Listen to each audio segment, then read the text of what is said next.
अब आगे हम मैकेनिज्म ऑफ लेबर की बात करेंगे। डेफिनेशन देखेंगे पहले मैकेनिज्म ऑफ लेबर की। The series of movement that occur on the head are in the process of adoption during its journey through the pelvic is called mechanism of labour. Mechanism of labour क्या होता है? Mother के bony pelvic region से baby का बाहर आना is called mechanism of labour.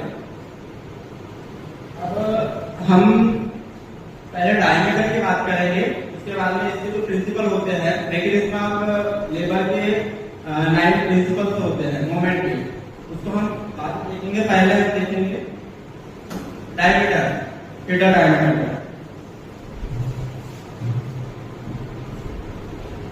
Diameter में है सब ऑक्सीपिटो प्रेगमेटिक। सब ऑक्सीपिटो प्रेगमेटिक जो होता है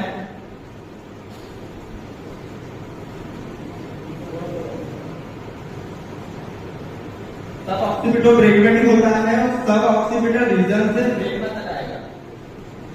इसकी जो सेंटीमीटर में अगर हम देखें तो 9.5 सेंटीमीटर रहता है।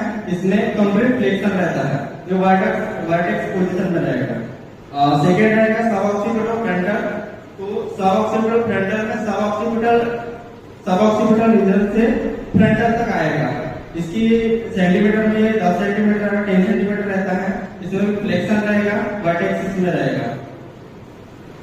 उसके बाद में है ऑक्सीपिटल फ्रंटल।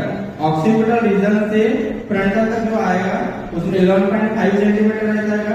इसमें फ्लेक्शन रहेगा, वर्टेक्स इसके रहेगा। इसमें 3 वर्टेक्स के रहते हैं, एक ब्रोकर रहता है और 2 फेस से रहता है। अब हम नेक्स्ट चौथी की बात करेंगे मेंटो वर्टिकल। मेंटो वर्टिकल में सजाइटल सूचर से मेंटल तक रहेगा। मेंटल ये होता है, यहाँ तक आएगा सजाइटल सूचर से। उसके बाद में सब मेंटो वर्टिकल रहेगा, वो सजाइटल सूचर से माउथ तक रहेगा। और सब मेंटो ब्रेगमा से माउथ तक रहेगा। 2 रहते हैं फेस के, एक ब्रोकर रहता है, 3 वर्टेक्स रहते हैं। अब नेक्स्ट हम बात करेंगे प्रिंसिपल ऑफ मोमेंट। मोमेंट देखेंगे मैकेनिज्म ऑफ लेबर।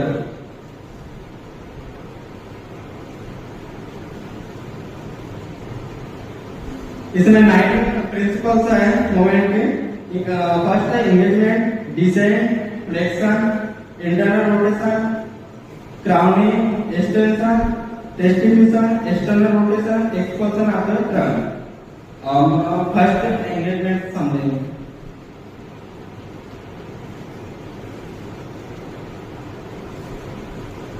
एंगेजमेंट जो होता है वो head is thick pelvic region. जो पेल्विक रीजन होता है उसमें हेड जो होता है फिक्स हो जाता है। एंगेजमेंट में बेबी का जो हेड रहता है इलियक स्पाइन में एंगेज हो जाता है। इलियक स्पाइन को 0 स्टेशन बोलते हैं। नेक्स्ट हम बात करेंगे डिसेंट की। Descent is the continuous process. Descent जो होता है स्टार्टिंग से लास्ट तक की कंटिन्यूअस प्रोसेस रहती है। ये क्या होता है? ड्यू टू यूट्राइन कॉन्ट्रैक्शन रहेगा, जो बेबी का लेफ्ट रहता है, amniotic fluid pressure, foetal record, इससे कंटिन्यू प्रोसेस रहेगी जो लास्ट तक रहती है। धीरे धीरे डिसेंट होते रहेगा। नेक्स्ट बात करेंगे फ्लेक्शन की। फ्लेक्शन आपका हेड, जो हेड होता है वो फ्लेक्स हो जाता है, इस टाइप से रहेगा। फ्लेक्शन इस टाइप से रहेगा कि फ्लेक्स जो नेक रहेगी वो फ्लेक्स रहेगा, जो हेड रहेगा वो फ्लेक्स रहेगा। फ्लेक्शन में बेबी का जो डायमीटर होता है वो चेंज हो जाता है। जो सब ऑक्सीपिटल फ्रंटल होता है वो 10 सेंटीमीटर जो रहता है वो सब ऑक्सीपिटल ब्रेगमेटिक हो जाता है। आगे हम बात करेंगे इंटरनल रोटेशन की। Internal rotation anterior position rotate will be 1/8 the आपका सर्कल फॉरवर्ड। इस कंडीशन में बेबी का हेड एंटीरियर पोजीशन में आना चाहिए। 45 डिग्री सेल्सियस से अपने रोटेट होते रहता है और वो normal. The mechanism of labor is the topic of our discussion today. What is meant by mechanism of labor? The cardinal movements of head of the baby during its passage through the birth canal are called mechanism of labor. It is a continuous process of 7 discrete movements which include engaging, descent, flexion, internal rotation, extension, restitution, and external rotation. The first step is that of engagement, which is the passage of widest diameter of presenting part level below the plane of fabric image at the ischial spine level. Next term is that after engagement, the head descends. It occurs by uterine contraction in the first stage of the labor and by uterine contractions and then expansive forces in the second stage of labor. Third step is that flexion. With further uterine contraction, the head descends and flexes so that it passes through the narrow internal pelvic cavity. This passage occurs in part due to surrounding structures which help in minimizing the diameter of the presenting part. In wet act, the occiput will be the leading part. Next term, the internal rotation. Internal rotation takes place at the level of mid-pelvis. With uterine contractions, the pelvis act descend and occiput will touch the sloping floor of the pelvic gutter and rotate anteriorly to come to lie just beneath the symphysis pubis.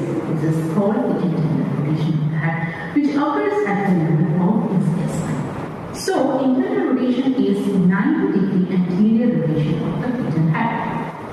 Next step is that hip extension. With further uterine contractions, the head descends. The only movement possible at this point is the hip extension.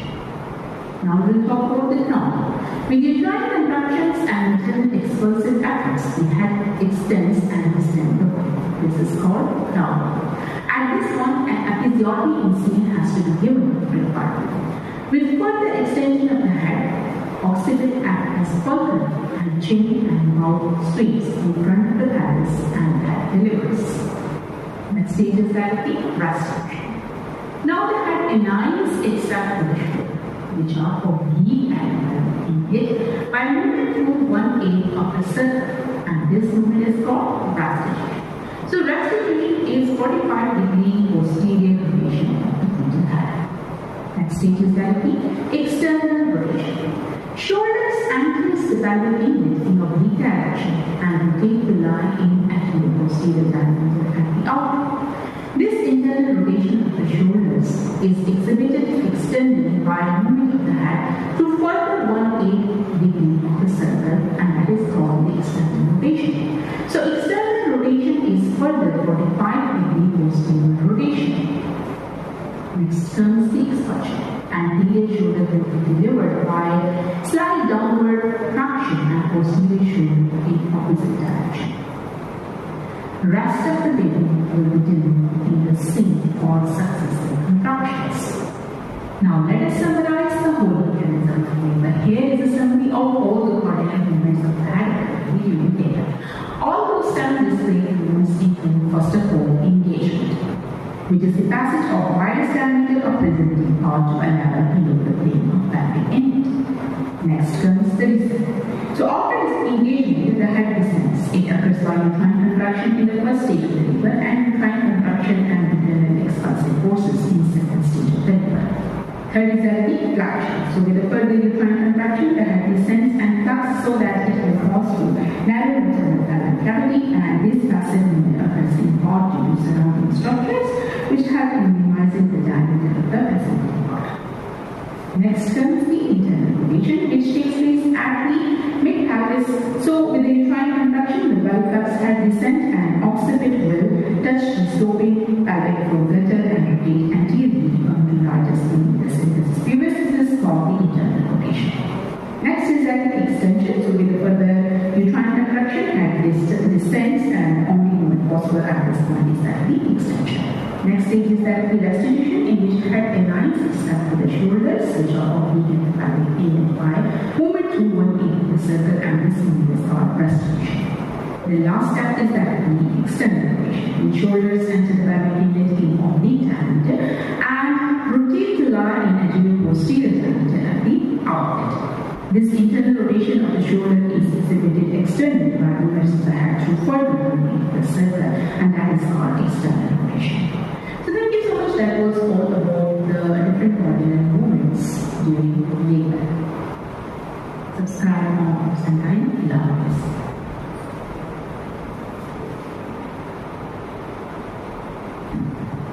Video के माध्यम से हमने देखे mechanism of labour. अब इसके बाद में जैसे कि बोल रहे थे कि हम देखिए स्टार्टिंग से फर्टिलाइजेशन से लास्ट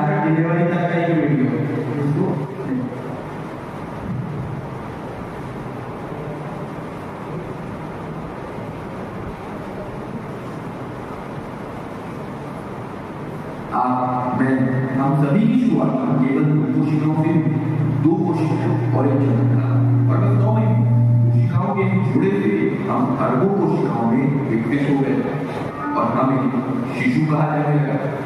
माँ के गर्भ में धीरे धीरे बसे और संरक्षित हम एक छोटे मानव गर्भ और पौष्टिक वातावरण में पनप रहे थे। माँ और शिशु जीवन की अद्भुत यात्रा साथ साथ आगे बढ़ते जिसे गर्भावस्था यानी कि प्रेगनेंसी कहते हैं। आइए देखते हैं कि गर्भाधारण से लेकर दुनिया में आने तक हमारी यात्रा कैसे हुई।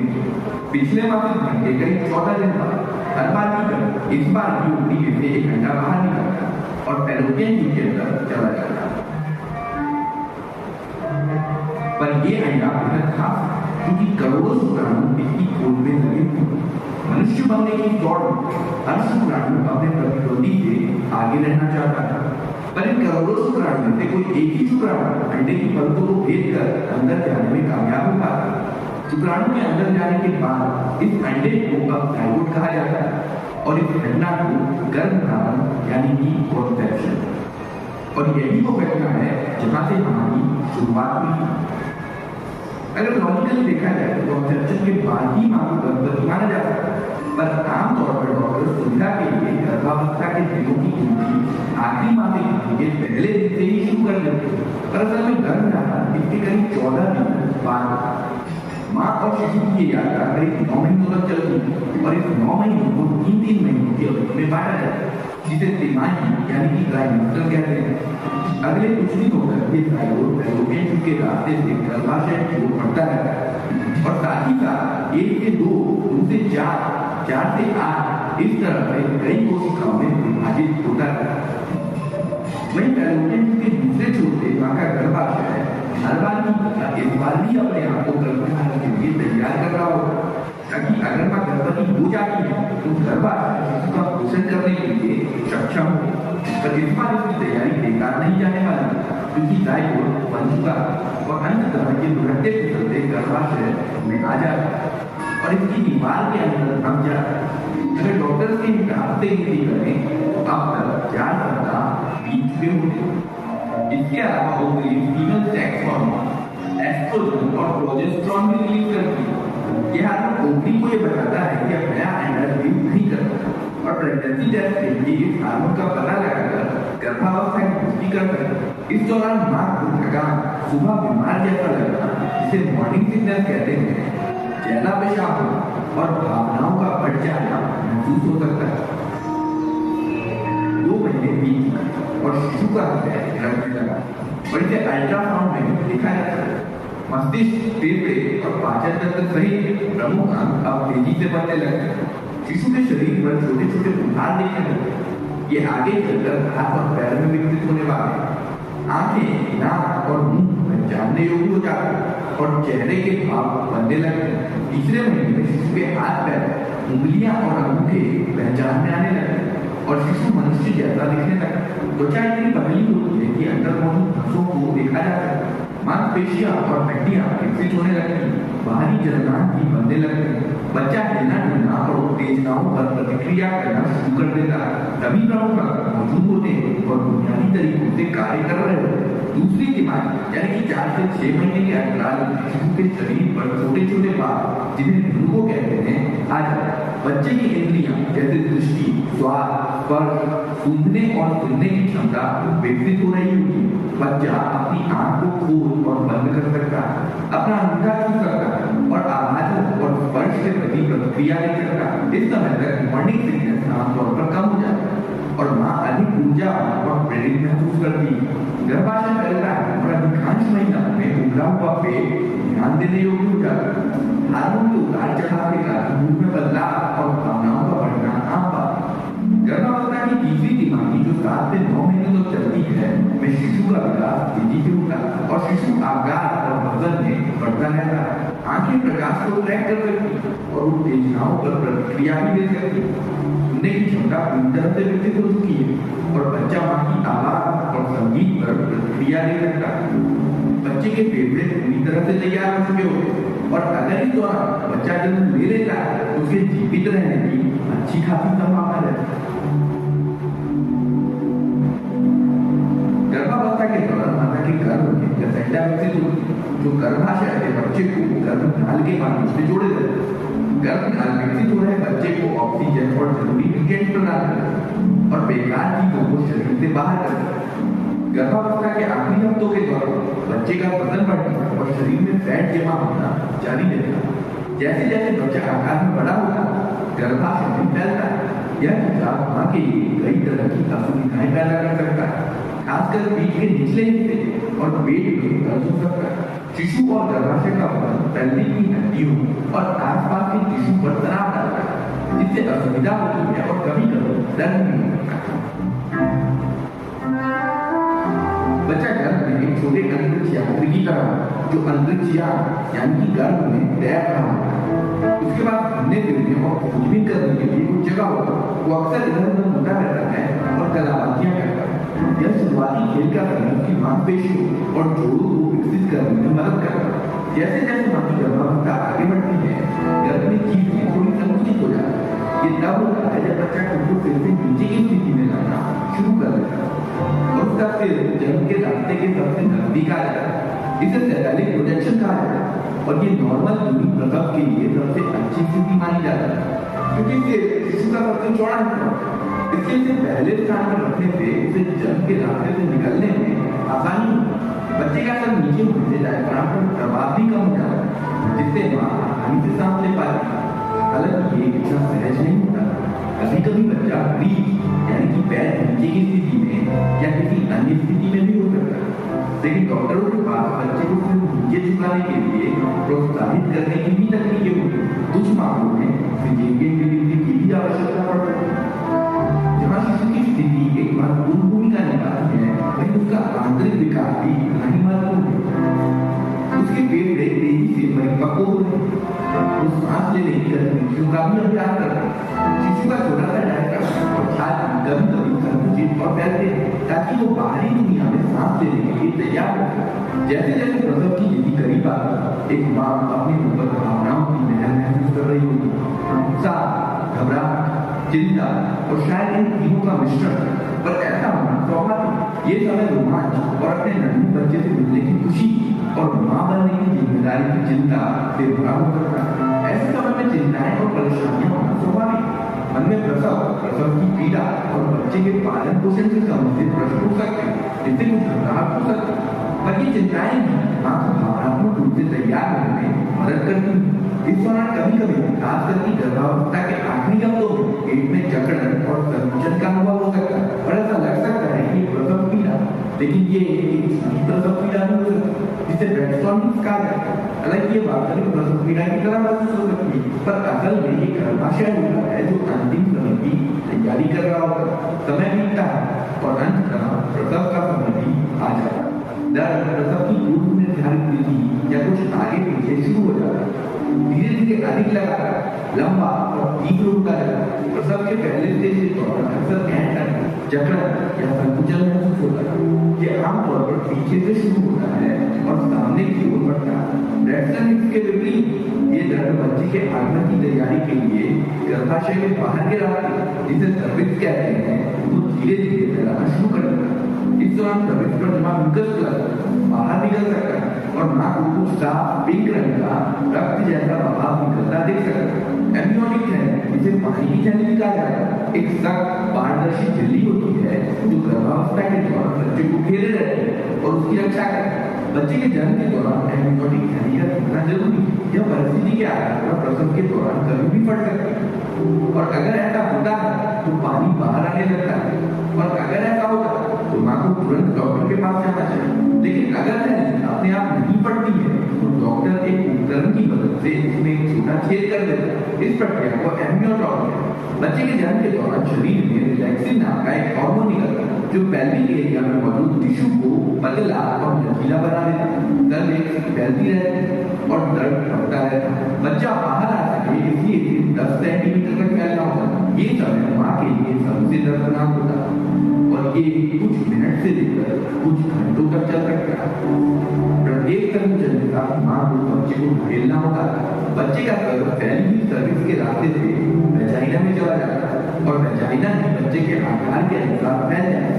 सबसे पहले शिशु का सिर बाहर आता है, उसके बाद शरीर का बाकी हिस्सा बाहर आता है।